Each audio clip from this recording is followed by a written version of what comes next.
C'est le fait divers qui a horrifié le monde entier. Le 26 mai dernier à Miami, un homme dévore le visage d'un sans-abri en plein après-midi sur le bord d'une autoroute.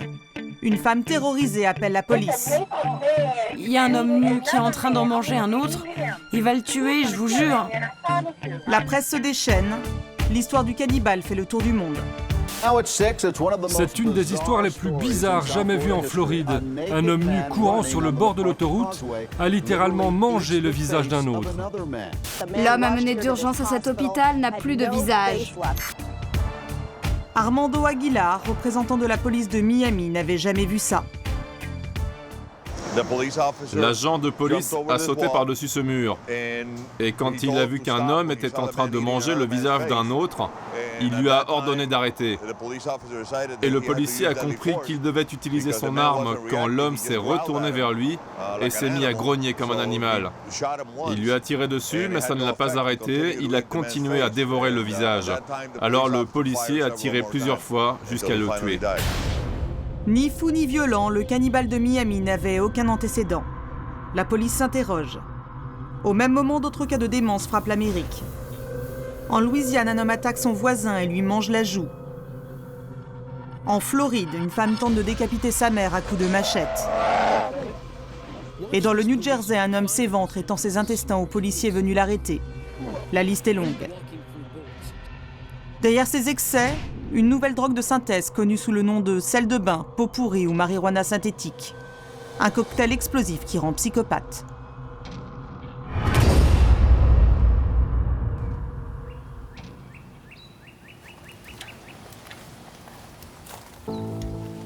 Le fils du Dr Sanders a été une des premières victimes des sels de bain. Cette drogue arrivée sur le sol américain il y a 2 ans.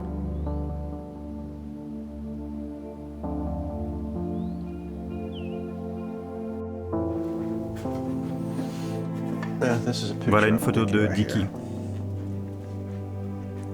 Quel âge avait-il ? Il avait 21 ans.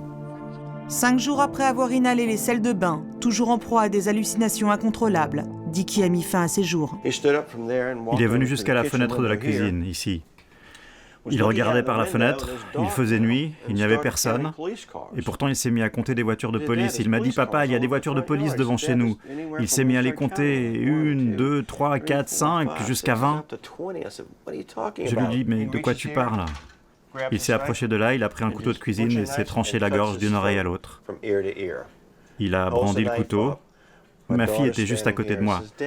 Et il m'a dit « Papa, qu'est-ce que je suis en train de faire? Mais qu'est-ce qui se passe ?»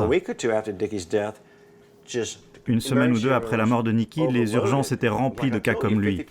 55% des appels aux urgences anti-poison dans tout le pays concernaient les sels de bain. Les appels provenaient de médecins affolés qui ne savaient pas comment traiter ces malades.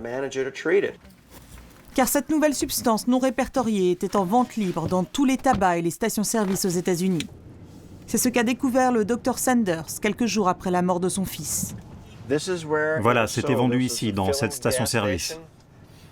Et le bâtiment situé juste en face est la cour de justice où tous les jeunes ayant des problèmes avec la drogue sont jugés. Le cartel des drogues synthétiques cible tous les drugstores en face des cours de justice. Parce qu'on ne peut pas dépister les sels de bain, il n'existe pas encore de test pour cette drogue. Une drogue non dépistable, mal connue, aux effets souvent dévastateurs et que l'on trouve dans les drugstores. J'aimerais acheter du pot pourri. Nous n'avons pas de pot pourri, c'est interdit pour nous d'en vendre. Nous avons d'autres produits qui sont en vitrine. Si vous voulez en acheter, j'ai juste besoin de votre pièce d'identité. En vitrine, des sachets colorés, rien ne les différencie des bonbons. Il s'agit pourtant bien de drogue de synthèse. 20 $ le paquet, nous en achetons 5, sans la moindre mise en garde du vendeur. Fun, pas cher, qui ne laisse pas de traces dans le sang et les urines. Les amateurs de défonce adorent. Vous connaissez les sels de bain? Ouais. Vous avez essayé? C'est trop bon. Ça ne vous a pas rendu fou? Non, pas du tout. Pour 20 $, j'ai été défoncé pendant 4 jours. Ce truc, c'est meilleur que ce que tu peux acheter au dealer du coin. Tu peux te shooter avec ou le sniffer. C'est écrit dessus que c'est des vrais sels de bain et que c'est interdit à la consommation. Mais tout le monde sait ce que c'est et il s'éclate avec.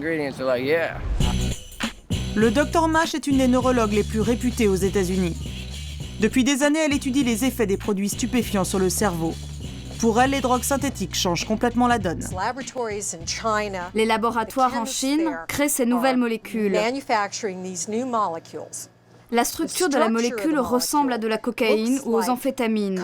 Mais elle, c'est une nouvelle molécule qui crée les plus bizarres et les plus extrêmes réactions psychotiques sur le cerveau que la communauté scientifique n'avait jamais vues auparavant. C'est très nouveau, très différent, très dangereux et très inquiétant. En Floride, face à l'ampleur du phénomène, le shérif Mackison a été chargé de former une brigade spéciale pour lutter contre les consommateurs de sel de bain. Il a vu arriver les premiers cas de jeunes en crise psychotique. Comme ce jeune homme interpellé à la sortie de l'avion dans un état critique. Comment tu t'appelles?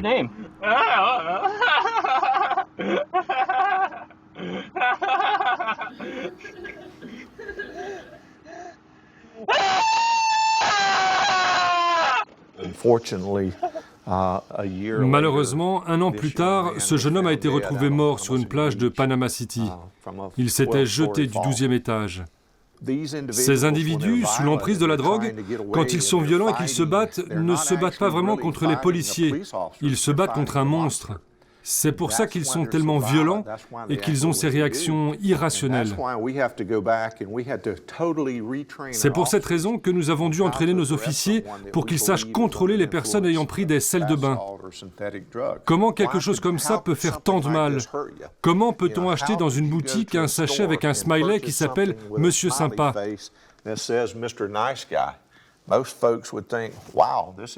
La plupart des jeunes pensent que c'est cool et veulent l'essayer. Mais il n'y a pas de notice, donc ils ne savent pas combien en prendre. Ils prennent le paquet entier parce qu'ils l'ont acheté légalement dans le commerce et ils font des overdoses et réagissent violemment parce qu'il n'y a aucun contrôle. Une des réussites du shérif, avoir fait interdire les sels de bain en Floride avant que le reste du pays ne suive. Comment est-il possible alors que des produits similaires soient toujours en vente? C'est la question que nous sommes allés poser au département de lutte contre la drogue. Souvent sur les sachets, il y a écrit « impropre à la consommation », ce qui est clairement un moyen de détourner la loi. Ce qu'ils mettent sur le marché est un produit similaire qui n'a pas encore été contrôlé en tant que substance illicite, donc ce qu'ils vendent n'est pas illégal. Nous devons traquer ces nouveaux produits et les faire répertorier en tant que stupéfiants. Mais à chaque fois que nous faisons ça, les chimistes changent la composition et mettent de nouveaux produits sur le marché. Dès qu'une nouvelle molécule est mise sur le marché, il faut 6 mois pour la détecter.